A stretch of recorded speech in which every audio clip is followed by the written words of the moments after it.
Hi everyone, and welcome to the 2020 annual roundup. And what a year it has been. Some of the year has just been us hanging on, but much more was about growth and efficiencies and collaboration.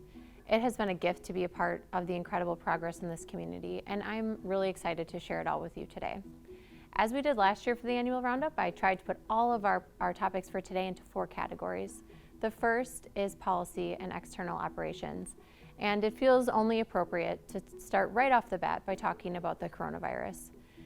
Whether it was contact tracing or disease investigation, supporting our healthcare and education settings, deaths that we experienced, the PPE shortage we had, the incredible amount of expense reimbursement we had to do for this pandemic. We had collaboration and we had emergency orders, we had education and research, but with all of it, we overcame. And we moved ourselves in a way that we haven't done before. We went curbside, we offered new programs, we had closures that we had to work with and staffing issues, but in all of it, we realized that advocacy and collaboration with our emergency management partners is what was going to get us through. And it has been quite an undertaking, and we're not there yet, but it has been a year that despite all of the challenges, we really have persevered. Those challenges did spill over into our operations. And one of those was with our elections. This year we had 4 elections, which is a lot in any year, let alone a pandemic year, and a presidential election year. And because of the pandemic, we had to recruit over 100 new poll workers. Many of our poll workers were in the vulnerable population category, and so we brought on 100 new poll workers. We also had just an incredible amount of absentee ballots. We had over 14,000 absentee ballots, which is a nearly 400% increase from prior elections.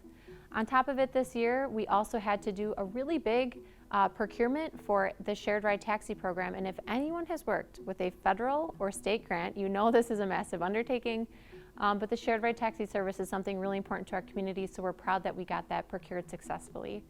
Because of the closing of a bank here in town, we also had to move all of our banking services to a new bank, so we bid out that service. And I remember switching banks just for my own personal household. I can't even fathom what it all takes to switch all of our city finances to a new bank, but we were able to complete that procurement process.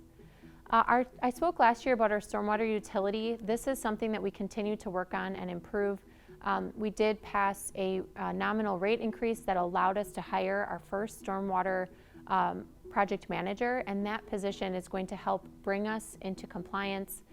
This is an area that we need to improve in and continue to meet the DNR requirements. One of those things that we did this year involved all of you, and that was the Team Up to Clean Up event, and it was a successful event given the year we had that worked at cleaning up the Rock River. Our annual street program, I am so proud to say, for the 2nd year in a row, we completed all of the projects we set out to do. This department in particular did struggle with staffing at certain points of the year, and we had leadership turnovers, and the crews there came together. I have to give them a shout out, came together and completed a really challenging year. One of those projects was something I feel very excited about, and I'll talk about it more in a bit, but it's Sharp Corner Park, and we set out to improve that intersection, and I'm proud to say that we now have a beautiful park. Something I hear all the time is the condition of our roads, and while there are undoubtedly roads in this city that do need improvement, this year we completed our PACER rating, which is a rating provided by the Department of Transportation for local roads. And in evaluating all of our roads, we are proud to say there's room for improvement, but we do land in the 6.5 to 7 range, which on the scale means our roads overall in the community are good to very good. Another big accomplishment for us this year is we completed our continuity of operations plan, and boy, did we ever put that into play very quickly. It's not something we envisioned having to use, but the year that we had required us to use that plan, and it's a plan that allows us to operate in emergency situations for the long term with our partners, so it was a big success for us. We also brought in a new ambulance, which sounds like small potatoes, but considering it takes an ambulance a year from the time we order for the time for it to get here, we're super excited to have number 54 in service. We also replaced a siren by Webster, and again, that's something we do on a cycle to make sure that we have proper notification systems for emergency weather situations. And something that has obviously been an incredible transformation is the library. What an amazing time to see positive success in our downtown. The library reconstruction or renovation and reconstruction project will continue into 2021, but the work there has been tremendous. We promise to be efficient and innovative in the government that you receive, and one of those examples this year is we're rolling out a brine distribution system, which is basically a preemptive strike for snow and ice. So we're rolling that out this winter for the first time. We've tried it out on a few streets, and we'll look for more updates on that in 2021. We've done a ton of new offerings through Park and Rec, whether it was the kayak rentals or the cart park. We've done a lot of card-side services and programs like bingo from your vehicle and through the radio. We've done family puzzle contests and scavenger hunts and one-on-one sport training. We had to take a wide variety of programming and make it COVID safe, and I am really proud of the offerings that we've given to the community this year. Some of our other infrastructure improvements, we set out in 2019 with the goal of 2020 really making headway on our lead water service line replacements. And that required some footwork. So I'm proud to say we passed an ordinance and a big grant application to apply for funds. We did replace 79 public lead service line laterals and 5 private ones. And we also replaced 5,700 feet of 100-year-old water main, which 1920s water main just came out of the ground this year, and I'm excited with the amount we completed. We also pumped over 1 billion, that is with a B, 1 billion gallons of water for city residents to drink. In addition, we rehabbed about 6,800 feet of sanitary pipe. So that sanitary sewer is what leaves your home, and we treat that. And we also cleaned 181,000 feet of sanitary sewer. You guys, that's 34 miles of sanitary sewer pipe that we cleaned. And lastly, on the sanitary side, we treated over 1.5 billion gallons of wastewater.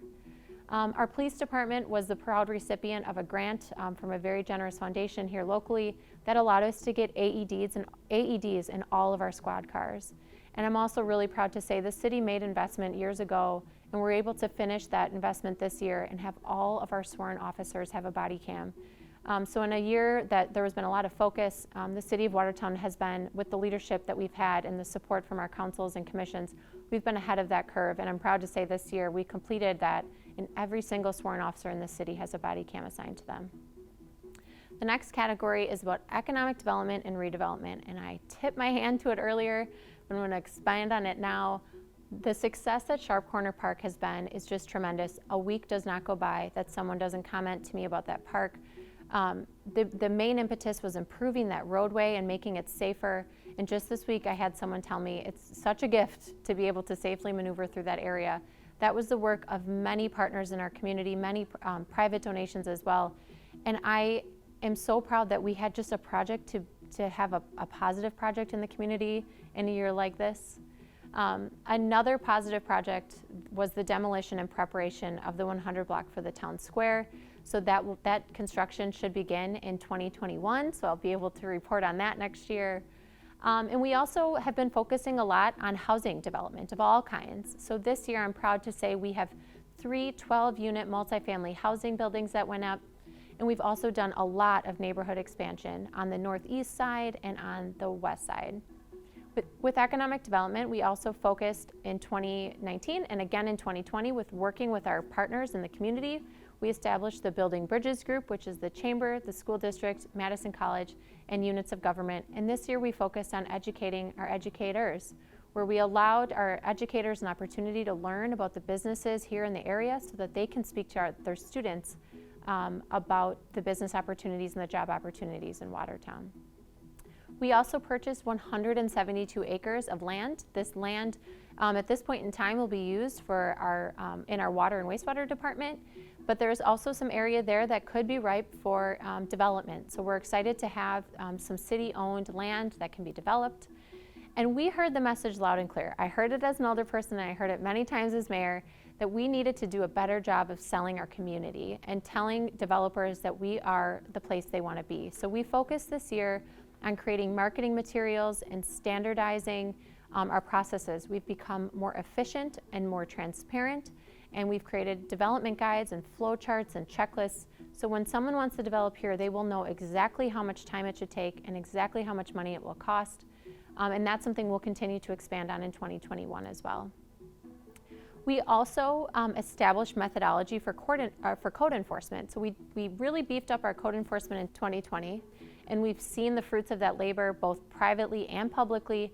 And we began this year with establishing a methodology to do more code enforcement throughout the community.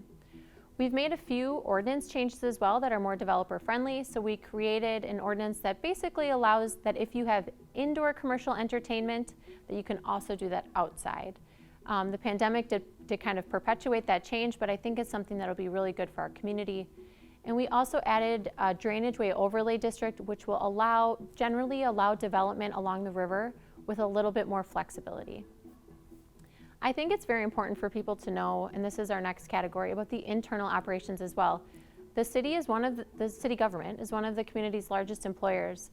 And up until this year, we did not have a full-time city person that was responsible for IT. So I'm really thrilled that we brought on our first IT coordinator. I said about this a little bit earlier as well. We also had a lot of work with compliance with wastewater and stormwater. So we made a lot of movement this year on meeting some compliance requirements from the DNR in both of those categories. Something that's really important to me is bringing the youth of our community into our community operations and government. So I'm thrilled this year that we established a bona fide internship program here at the City of Watertown. I've been blessed with interns, and so have my colleagues. We also made some changes with our city government structure. We did a reorganization and put the Park, Rec, and Forestry Department back together. Something I'm incredibly proud of is we created a real bona fide 5-year capital project plan. And this really allows us to have some strategy and some vision around the large capital projects that will need to happen in the city. I know this one may sound small, but if you work in city government, you'll know it's not. We purchased new finance software. We were using finance software that was decades old. We were doing payroll on paper, and now we're in a system.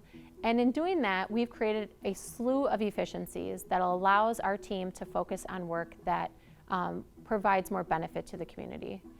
And last, we did a lot of work on our fire training facility. That's a really important facility not only for the training of our fire personnel, but also for our ISO rating. I believe our last topic is about communications. This is something, as you all know, was very important to me.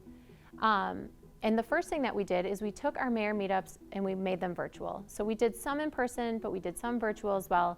We also offered them in the evenings and on the weekends. We successfully completed the redesign of the City Connection. We wanted that to be more usable and dynamic for you, and I'm proud to say that that product has been delivered. And we really captured history. You know, we have renovation projects. We had Sharp Corner Park. We had the library groundbreaking, ribbon cuttings, new parks, and we were able to really capture history here in the City of Watertown. And one of the ways we did that was through live streaming, which is really cool, I think. We were able to live stream graduation and sports and some of the kind of on-the-go parades we had to pivot to this year. And we also renovated our website. We started that in 2019, but we did a full renovation of it in 2020. We hope that it's more user-friendly and intuitive to you and that you can find the information you're looking for more quickly. And something else that was very important to me was to make our city services accessible to all. So we now have a wheelchair accessible front desk in City Hall. We also have translation services on our website and Spanish language signs here in the municipal building as well. We made it so that our job posting and recruitment process was much more efficient and much more transparent, so we get quality candidates here at the city. And something I'm very proud of is we produced and shared more data and infographics on our social media. And lastly, our school resource officers and our DARE officer made the best they could out of a year where they couldn't have much interaction with children, and they did a lot of home visits and a lot of park visits with the kids here in Watertown. So it has been a tremendous year, and we have weathered some of the toughest storms that many of us will ever experience. And frankly, it's been cathartic to summarize it all and to see the successes that we've had behind the veil of COVID during this year. It was likely one of the most challenging years of most of our lives, but we came together as a community and we rose to the challenge. And this roundup for me is a reminder, and I hope it is for you, of the many positive things we have worked on and were successful at this year. There are so many people to thank for this year and for the success we've had and for the perseverance we've had. And while coronavirus has certainly had a large impact on us and our operations, and we would be remiss to not thank our health department, our first responders, and our healthcare personnel, and our essential workers who have provided seamless service in so many ways. We will have a little bit of coronavirus still in 2021. There is an end in sight, but we're not quite there yet. But what I know after going through this year is that we can do it. So I would encourage you to take some time to reflect on 2020 and to really let it sink in, both the victories and the less happy moments. Let those sink in and realize that what they've done is allowed us to grow as a community in a tremendous way. And I am so proud to lead this city with the team that we have here and to be able to serve the Watertown community. So thank you for the privilege of being your mayor. I wish you a happy, healthy, and hopefully more normal 2021. So now that I've shared with you verbally all of the accomplishments for 2020, I'd love to share a visual reminder of all of our successes.